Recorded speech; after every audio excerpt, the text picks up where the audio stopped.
नमस्कार, जय हिंद साथियों। आप सभी का हमारे यूट्यूब चैनल पर स्वागत है।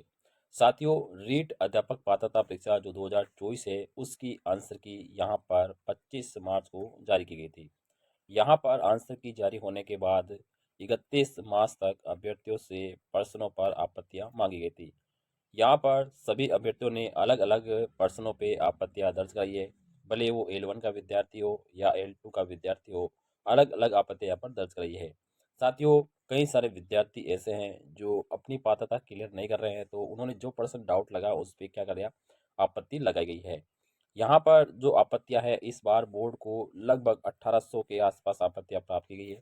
साथियों, ये आपत्तियां है वो 2022 की तुलना में लगभग 3 गुना इस बार कम प्राप्त हुई है। आपत्तियां इसलिए कम प्राप्त हुई है क्योंकि बोर्ड ने पहले से ही यहाँ पर 12 प्रश्नों पर यहाँ पर बोनस दे दिया गया था। यानी पहले से ही बोर्ड ने 12 प्रश्नों पे बोनस दे दिया गया था। अब उसमें यहाँ पर कुछ प्रश्न ऐसे थे जिसपे 2 विकल्प थे और कुछ प्रश्न ऐसे थे पूरी तरह से यहाँ पर डिलीट कर दिए गए थे। जब 12 प्रश्नों को बोर्ड पहले से डिलीट कर दिया तो आपत्तियों की संख्या कम बची, तो यहाँ पे लगभग 1800 आपत्तियां दर्ज कराई गई थी। बोर्ड अब इन आपत्तियों के निस्तारण के लिए अलग से कमेटी का गठन कर दिया गया है और कमेटी इन सारे प्रश्नों का निस्तारण करना शुरू कर दिया है। साथियों, कुछ प्रश्न ऐसे हैं जो आपत्ति लायक थे और उन पे विद्यार्थियों ने आपत्ति भी लगाई है। साथियों, यहाँ पर आपत्ति के साथ में हमने ऑथेंटिकेशन प्रूफ भी लगाया है और आपत्ति आपकी स्वीकार की जाएगी और प्रश्न डिलीट होने वाले हैं और आपको यहाँ पर बोनस अंक भी इस बार मिलने वाला है। अब यहाँ पर साथियों, जो बोनस अंक है क्या सभी का फायदा होगा या कुछ अलग का होगा? L1 के विद्यार्थियों को तो सबका फायदा होगा। L2 में अगर सब्जेक्ट के हिसाब से देखेंगे तो क्या भाषा का डिलीट होगा, सब्जेक्ट का डिलीट होगा, क्या होगा? तो उसका जैसे ही हमारी संशोधित जो आंसर की है वो 20 अप्रैल तक आने की संभावना है, तभी आपका पता चल जाएगा कि आपके कितने प्रश्न और डिलीट हो रहे हैं। यहाँ पर रीट की जो संशोधित आंसर की है वो 20 अप्रैल तक आपकी जारी कर दी जाएगी। यहाँ पर राजस्थान अध्यापक पात्रता परीक्षा की आंसर की पर आपत्तियां मांगी गई थी। लगभग एक पखवाड़े में इसका निस्तारण हो जाएगा। एक पखवाड़े का मतलब है आपके 15 अप्रैल तक इन सारी आपत्तियों का क्या किया जाएगा, निस्तारण कर दिया जाएगा। और माना जा रहा है कि 20 अप्रैल तक आपकी जो संशोधित आंसर की है, यानी उसको हम फाइनल आंसर की कहेंगे, ठीक है, वो फाइनल आंसर की बोर्ड की तरफ से जारी कर दी जाएगी।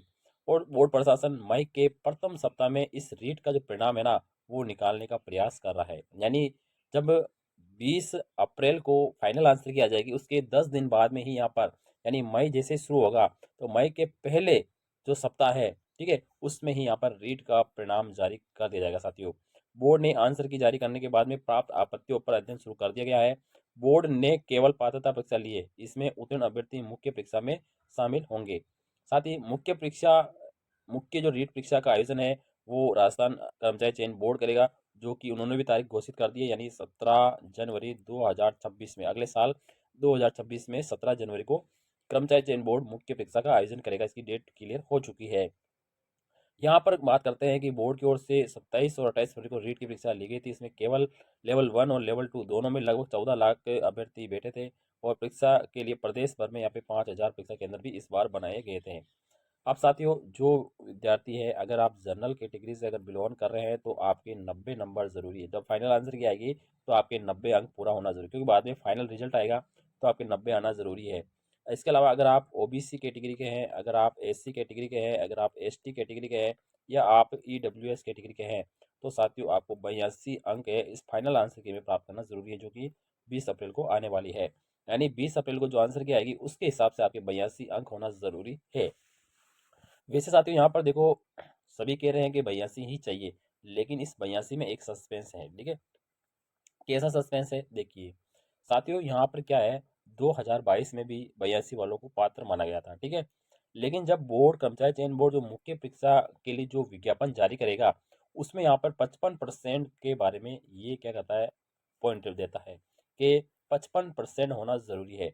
अगर 55% के हिसाब से अगर हम देखें तो यहाँ पे 82.5 अंक हमारे होना जरूरी है, ठीक है। 82.5 होना, वहां पर बोर्ड कभी भी ऐसे नहीं कहता है कि आपको 82 अंक चाहिए, नहीं कह रहा, वो कहता है 55% चाहिए। और 55% के हिसाब से 82.5 अंक हमारे चाहिए थे। अब यहाँ पे 82.5 वाला ही पात्र होना चाहिए, लेकिन 82 वाला भी पात्र होता है। लेकिन इसके लिए क्या करता साथियों, पिछली बार 2022 में अभ्यर्थियों ने कोर्ट में याचिका लगाई थी। जब कोर्ट ने मान्य किया तभी सारे 82 वाले उसमें पात्र माने गए थे, ठीक है। इस बार भी ऐसा ही होने वाला है साथियों। देखो बोर्ड की तरफ से 82 वाले को पात्र नहीं माने, बोर्ड अगर 82 वाले को पात्र मानेगा, अगर हम सोचते हैं कि बोर्ड अगर 82 वाले को पात्र मानेगा तो बोर्ड इसके लिए अलग से विज्ञप्ति जारी करेगा कि 82 वाला भी पात्र होगा, क्योंकि कर्मचारी चयन बोर्ड तो 55% ही मांगेगा, ठीक है, 55% मांगेगा। लेकिन अब जब बोर्ड 55% मान रहा है, ठीक है, तो माध्यमिक शिक्षा बोर्ड को भी 82 मानना चाहिए, इसका नोटिफिकेशन निकालना चाहिए, क्लियर होना चाहिए, ठीक है। क्योंकि यहाँ पे सीटेट में 82 वालों को पात्र मानते थे, उस हिसाब से यहाँ पे राजस्थान में जो 2022 में एग्जाम आता उसमें 82 माने गए थे, और इस बार भी यहाँ पर लगभग 82 वाले पात्र होंगे। 99% तो यहाँ पर 82 वाले पात्र होंगे, लेकिन 1% ऐसा है कि उसमें सस्पेंस है, ठीक है। तो इसका भी क्लियरिटी हो जाएगा साथियों, आप चिंता मत करिए। रीट का संशोधित आंसर की है वो 20 अप्रैल को आपका जारी कर दिया जाएगा, आप नो टेंशन रहिए साथियों। जैसे ही आंसर की आएगी मैं आपको पूरा एनालिसिस कराने वाला हूँ, आप वीडियो में हमारे बने रहिए। और साथियों हमारे चैनल को सब्सक्राइब जरूर कर लीजिए ताकि आपको नोटिफिकेशन जल्द ही मिलने वाला है। थैंक यू, धन्यवाद।